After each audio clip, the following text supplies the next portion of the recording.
Assalamualaikum warahmatullahi wabarakatuh. Di sini saya akan menjelaskan 3 teori kepribadian dan menganalisis 3 karakter dari film Bila Esok Ibu Tiada. Yang pertama, teori Albert Bandura. Teori ini menekankan bahwa manusia belajar tidak hanya melalui pengalaman langsung, tetapi juga melalui pengamatan dan peniruan perilaku orang lain. Konsep utamanya yang pertama adalah observasi, yakni belajar melalui mengamati orang lain. Lalu selanjutnya ada model atau orang yang kita amati seperti orang tua, guru, atau teman. Selanjutnya adalah proses pembelajaran apa yang sudah kita amati. Dan terakhir adalah evaluasi diri, di mana keyakinan seseorang pada kemampuan dirinya untuk berhasil dalam melakukan suatu tugas. Selanjutnya ada teori kepribadian Skinner, berfokus pada lingkungan sebagai faktor utama yang membentuk perilaku dan kepribadian seseorang. Skinner percaya bahwa pengalaman dan konsekuensi dari tindakan kita akan membentuk pola perilaku yang berulang. Konsep kuncinya adalah pengkondisian operan. Perilaku dibentuk oleh konsekuensi yang diterima, seperti yang pertama adalah penguatan positif, memberikan hadiah atau imbalan setelah perilaku terjadi untuk meningkatkan kemungkinan perilaku tersebut berulang. Lalu yang kedua ada penguatan negatif, yakni menghilangkan stimulus yang tidak menyenangkan setelah perilaku terjadi untuk meningkatkan kemungkinan perilaku tersebut terulang. Yang terakhir ada hukuman, yakni memberikan stimulus yang tidak menyenangkan atau menghilangkan stimulus yang menyenangkan setelah perilaku terjadi untuk mengurangi kemungkinan perilaku tersebut berulang. Seperti contoh, seorang anak yang selalu dipuji ketika mendapat nilai yang bagus, maka akan cenderung belajar lebih giat untuk mendapatkan pujian lagi. Lalu yang terakhir ada teori hierarki kebutuhan menurut Abraham Maslow. Ini adalah sebuah konsep dalam psikologi yang menjelaskan bahwa manusia memiliki berbagai tingkatan kebutuhan yang harus dipenuhi secara berurutan. Kebutuhan ini disusun dalam bentuk hierarki, mulai dari yang paling dasar hingga yang paling kompleks.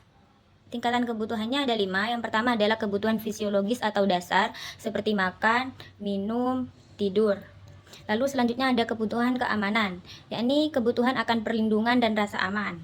Lalu ada kebutuhan sosial, yakni kebutuhan akan kasih sayang dan hubungan sosial. Selanjutnya kebutuhan penghargaan, yakni kebutuhan akan pengakuan status dan prestasi.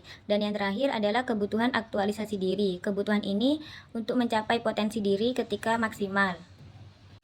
Konsep utamanya adalah kebutuhan yang paling rendah harus terpenuhi terlebih dahulu sebelum individu bisa fokus pada kebutuhan yang lebih tinggi. Setiap orang memiliki potensi untuk tumbuh dan berkembang menuju aktualisasi diri. Seperti contoh, murid yang kelaparan, maka dia tidak akan fokus belajar karena kebutuhan fisiologisnya belum terpenuhi. Selanjutnya, saya akan menganalisis 3 karakter dari film Bila Esok Ibu Tiada. Yang pertama, karakter hening atau si anak bungsu. Menurut teori Bandura, kita dapat menyimpulkan beberapa hal mengenai kepribadian hening. Yang pertama, pengaruh lingkungan.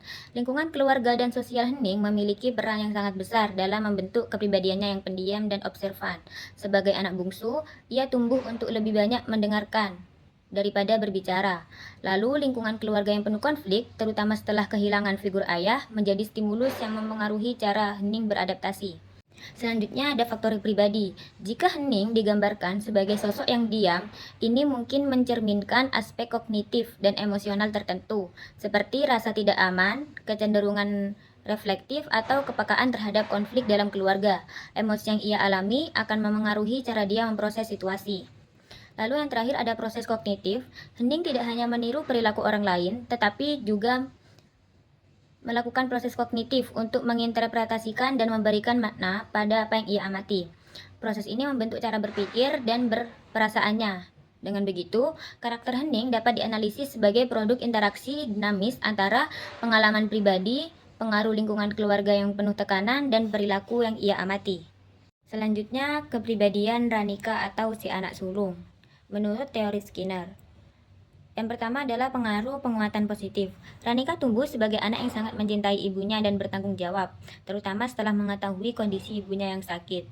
Perilaku ini mungkin dipengaruhi oleh penguatan positif yang dia terima, seperti pujian atau kasih sayang dari ibunya ketika dia menunjukkan perhatian atau kepedulian.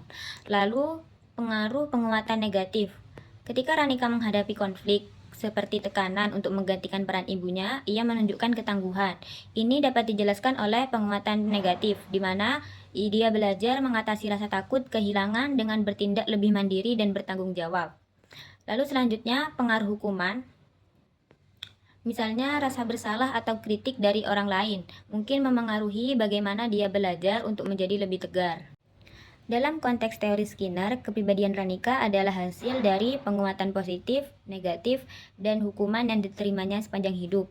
Pengalaman kehilangan dan tanggung jawab besar yang ia emban membentuk perilaku Ranika sebagai individu yang tangguh, penuh kasih sayang, dan bertanggung jawab. Lalu yang terakhir, kepribadian Rangga menurut teori Abraham Maslow. Yang pertama, kebutuhan fisiologis. Kebutuhan fisiologis Rangga sudah terpenuhi seperti makan, minum, dan tempat tinggal yang nyaman. Lalu selanjutnya ada kebutuhan keamanan. Rasa ketakutan akan kehilangan ibu dapat mengancam rasa aman Rangga.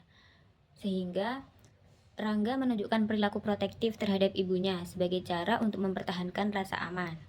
Lalu kebutuhan cinta dan rasa memiliki. Sebagai anak yang menghadapi potensi kehilangan ibunya, ia merasa kehilangan rasa kasih sayang dan kebersamaan keluarga. Upayanya untuk menunjukkan kasih sayang terhadap ibunya atau menjaga hubungan dengan anggota keluarga lain adalah bentuk usaha memenuhi kebutuhan ini. Lalu kebutuhan penghargaan. Rangga belum memenuhi kebutuhan penghargaan, apalagi setelah si kakak seolah-olah meremehkan pekerjaan dia yang tidak menghasilkan apa-apa. Sehingga dalam pencapaian aktualisasi diri, Rangga masih kurang. Tetapi pada akhirnya, di akhir film, Rangga berhasil mencapai kedamaian dengan situasinya dan tumbuh secara emosional. Ia bergerak menuju aktualisasi diri yang mencerminkan kematangan dan pemahaman mendalam tentang makna hidup. Sekian dari saya. Wassalamualaikum warahmatullahi wabarakatuh.